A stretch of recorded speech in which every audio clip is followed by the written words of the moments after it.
you're not fishing for largemouth bass. You're missing out. Everything is perfect. We got how many types of weeds? Eelgrass, coontail, milfoil, pads, and pencils. And the wind is blowing in on it. Nice.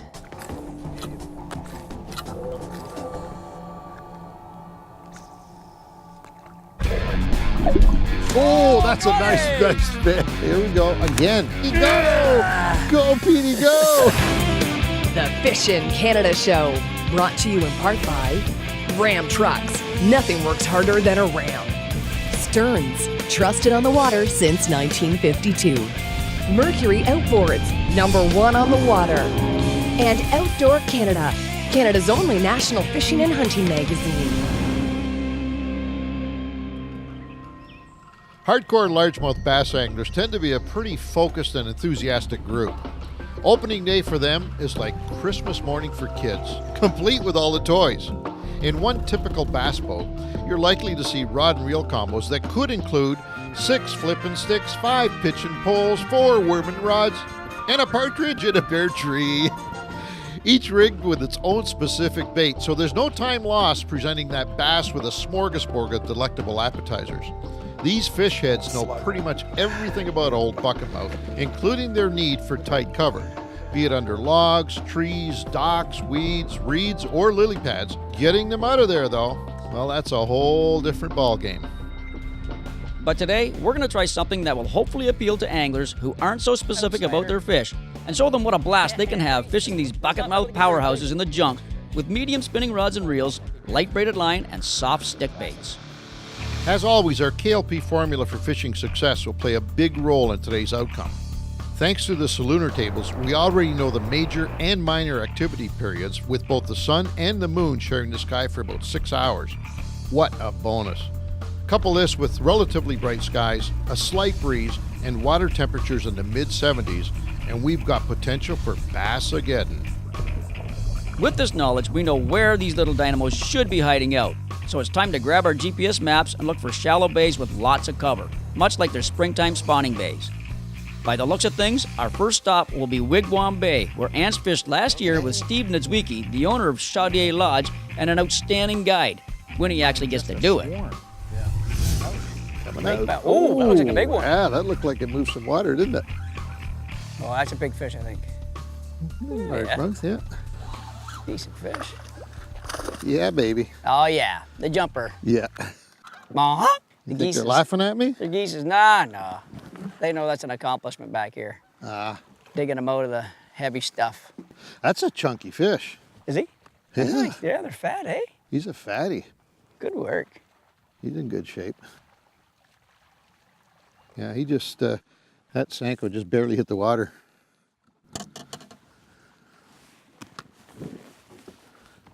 Nice. Fat ones. We like the fat ones. Oh, I love those fat. Put another 2 pounds on top of that would be nice. Yeah, right off the edge of those little dollar pads. Our presentations are going to be very simple. Pete will be using a Senko rigged Texpose style, a variation of the Texas rig, but with the tip of the hook just slightly buried in the worm. Still making it weedless, but very easy to penetrate the fish on the hook set. I'll be using a weedless wacky rig, where the hook goes through the worm midpoint, causing it to swim horizontally off either side of the hook. Either way, we've got these hunkered down predators covered. Where was he? He took right off. He took off sideways like crazy, and he bit like a tick, tick, tick, tick. He bit like a little perch. Jump! He's a nice fat little fish in here. They are chunky in here, aren't they? Yeah, once you find a little spot within, man, they're very healthy fish. He just tapped that thing. I said, pip, pip, pip, pip, pip. I thought, wow, is it a bluegill? Little rocky or something like that. And he swam out with it. And usually they don't swim out with it. So I thought, you know what? Maybe I'll set that.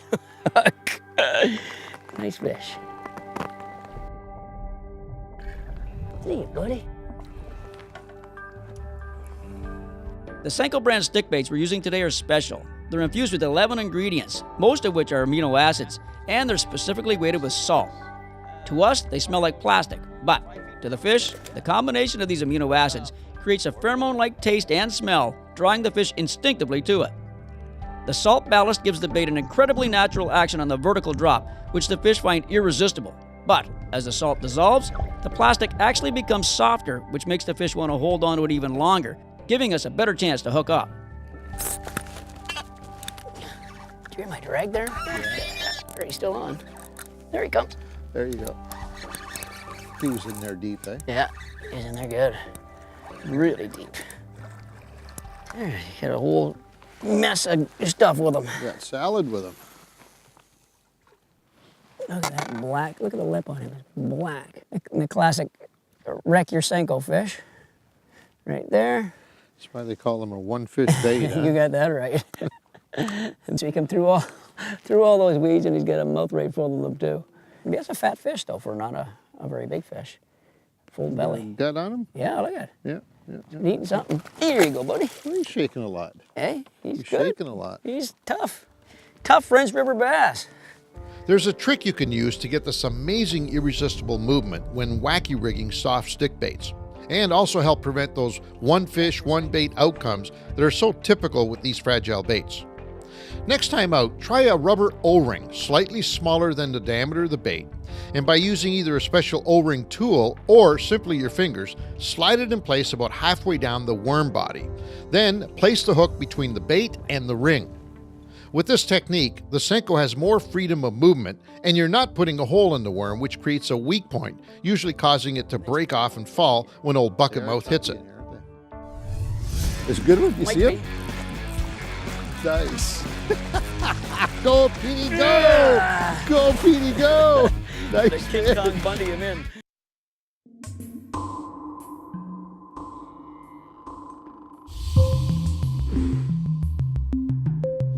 Nick Cream is to fishing what Alexander Graham Bell is to talking. They may not have invented it, but they sure made it better. In 1949, Nick cooked up the perfect combination of vinyl, oil, and pigments to create a molded worm that looked and felt like the real thing. That original cream worm was the catalyst for the soft plastic baits that are such an integral part of the fish catching formula today. Grubs, tubes, frogs, lizards, crayfish, baitfish, leeches, and of course the ever-popular worm all owe their existence to Nick Cream. Now here are some of the reasons why today's plastic baits are so successful. They're incredibly soft, so they feel real in the fish's mouth. They can be rigged to be completely weedless. Their natural movement in the water is enticing to fish. They can be fished in countless different ways. Most are scent impregnated, further enhancing their ability to attract fish. Plastic baits have essentially become the go-to bait. Nick Cream would have been proud. Ask one of the pros at Sale to help you find the perfect plastic bait for you. In the pencils, in the pads. Coming up. Oh, fatty. Good looking fatty. fish, buddy. Coming right at the boat. He's put the brakes on last Whoa. minute. Last minute when he saw it. That's nice when they do that with spinning gear. That was funny. Hey, Yeah, it was cool. that's a great fish. Now we're getting in the quality. Yeah, he's right in the pencil reeds, eh? With the pads, right? Yeah, yeah, pads and pencils. Beautiful combo. Just get one look at him here. Grass. Oh yeah. Look at how fat he is. He is chunky little fish. Speedster too, eh? Wow, did you see him That was coming at me? awesome. I couldn't pick up the line That fast was enough. awesome. I love when they do that. Makes you panic, but I love it. Yeah, it's panic for sure. Here you go, buddy. I changed up to that lighter color. I don't think it makes any difference in this water, though, huh? You see, I don't know if the camera can see it, but he got that fish in a classic spot. All these reeds, but it's the thickest patch of pads in the reeds. And all these little sparse little pieces like that, at least in this area, that's one thick patch. And he owns it. That's his patch. That's his area right there. Nobody else comes in there. Yep. Don't mess with me, people. Yeah. Chillins. And of course, that patch has got everything for him. I mean, first of all, it's got great cover from sunlight and stuff. It's a place where they're less stressful when they've got overhead cover. But more importantly, areas like that will attract, bait fish and crustaceans and all kinds of goodies for them to eat. Did you know that you can find bass fishing hotspots right across the province of Ontario? With the provincial record for smallmouth, a whopping 9.8 pounds, and for largemouth, an even more impressive 10.4 pounds, you know that Ontario grows them big. When fishing for bass, it's important to be able to tell your big mouth from your smallies, and to know where each species likes to hide. The main difference is in the size of the mouth. If it extends beyond the back of the eye, that fish is a largemouth. If it goes only to the middle of the eye, it's a smallmouth. The other quick identifier, largemouth, unlike smallies, will have a broad, dark, horizontal stripe or blotches along its side. Look for largemouth in shallow, warm water with plenty of vegetation, submerged trees, shaded cover, and rocks. As for smallies, they prefer cooler, deeper water, usually around rocky or sandy areas. Just another reason to go fish in Ontario today. For the most part, we're fishing pencil reeds mixed with lily pads, and it doesn't seem to matter how big or small the patches of pads are.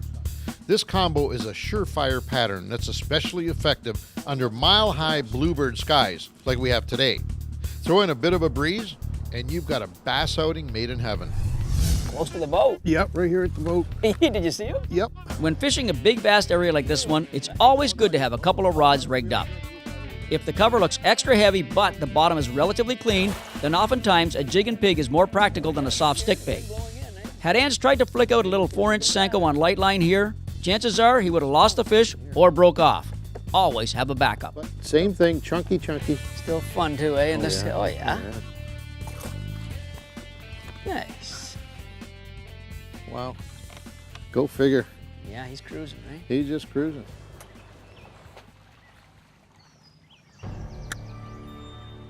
This might be a good one. It's a good one. You Might see be. it? Nice. Go, Petey, go! Go, Petey, go! The Nice King fish. Kong Bundy him in. Spinning gear, that's nuts. Look how thick the cover is that he's in. Man, oh man. That's a nice fish. That's nice. And look at the belly on him too. They're all Just just loaded. chock full. Give the damage of that tail, Ange. Oh wow, the top's gone. Usually it's the bottom, isn't yeah. it? I just love Northern Ontario largemouth bass. They look so good. The cover they're in is so perfect. Water clarity is awesome usually. It's nice and clean. You can see everything. It's a great additional species. Outsider for sure. Yeah, he did. Oh, that's a nice fish. He's definitely the king of this domain, I'll tell you right now. That patch was his.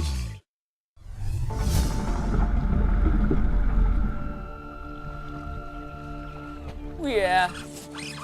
Outsider. An outsider for sure. He jumped or I didn't get a look at him. Yeah, he did. Oh, that's buddy! a nice fish. Are you kidding me? On this light tackle. How cool is that? I'm gonna get him for you. Go on your side. I'll Whoa. go get him. Go, Louis. I don't want him to get any. There you Oh, go. Oh, nice. nice. Buddy, good fish. Good fish. You got him. There you go. Thank you. Nicely done. That's a beast. That's a nice fish. He's definitely the king of this domain, I'll tell you right now. That patch was his. That's no awesome. mistaking it. And he came right out in the open water. I threw it just to the outside for a change. And you also notice this patch does not have a lot of overhead cover, and that explains the bigger fish. Generally, these fish are not overly concerned about getting tight underneath stuff because, like I said, he's the king of his domain, this boy.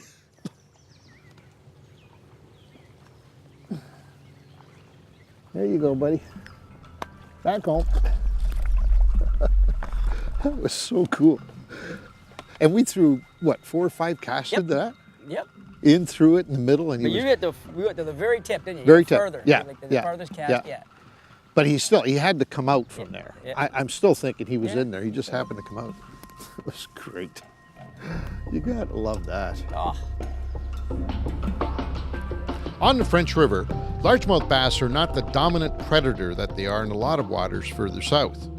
Up here, they definitely take a backseat to toothy monsters like muskie, pike, walleye, and even their cousins, the smallmouth bass. The bad news is that most of the French is not conducive to a strong, healthy largemouth population. The good news is that most of the French is not conducive to a strong, healthy largemouth population, because when you do find that sweet spot, like we have here, the greenback is king. Taking Ange's point a step further, When largemouth use overhead cover like these pad patches or high-growing weeds, they use their senses of hearing, sight, vibration, and smell to annihilate prey.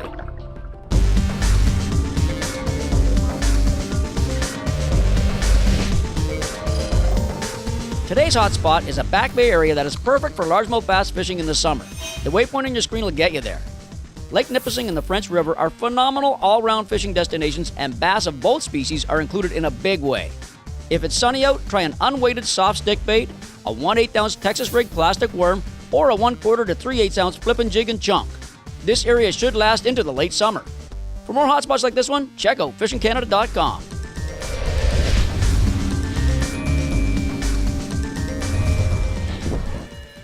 You see any pads?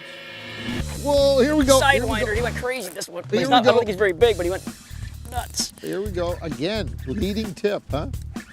And this fish ran. He's not big, I don't think, but he ran. That's a nice fish. What do you mean he's not, not Bigger. big? No, he's bigger than I thought. That's a great looking bass. When he grabbed that Senko, he was gone 15 feet before I could even set the hook on it. Oh, Gorgeous quality fish. Are you kidding me? God, these things are... I've never had this quality in a long time. Look at that. that thing. As you know, when you get the old hook set going right when it goes in the cheek. There we go. Senko gone. Fish well worth it. That is beautiful, man. Look at that The thing. red gills in there. Absolutely stunningly gorgeous fish. Man, and healthy. These fish are healthy and they're on fire. Water temp is, what's your water temp, Ange? 75 or? 75.3. 75.3. Out front of this bay was 73, 72 and 73.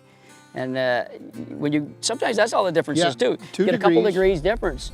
And it makes all the difference in the world. And even the activity level of the fish. Those ones up there might be all hunkered in a little more or doing something different. These guys at 2 degrees difference, they just smash the bait. So you gotta keep all that kind of stuff in mind. And then just go have fun. Most of today's fish were caught on unweighted soft stick baits. The reason we use them is simple. The slow descent of the drop can't be copied by any other style of bait out there. These fish are seeing our baits for an extended amount of time and crushing them well before they even get near the weeds. As true lovers of largemouth bass fishing, Ange and I had a riot out here on the French today. Bottom line, you don't need all the fancy expensive rods and reels to catch largies in the junk. Take your spinning rig, load it with braid, grab half a dozen bags of soft stick baits, and have at it. That's a nice fish. He's definitely the king of this domain, I'll tell you right now. To get to Show Deer Lodge, we first took Highway 400 north from Toronto. We then took Highway 69 north to Highway 64. We headed east on 64 to Doak East Road and then proceeded to Doak East Marina. From there, it's a short boat ride to the lodge.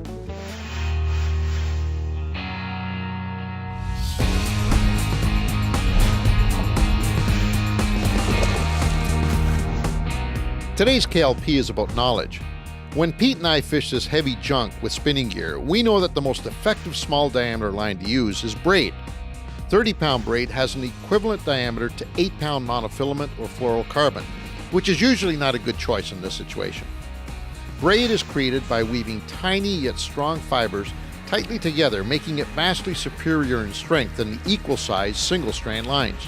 This superior strength, along with small diameter and lack of stretch, allow braid to easily cut through weeds, withstand snapping hook sets, and help you winch in that belligerent largemouth. It's like monofilament or fluorocarbon, but armored.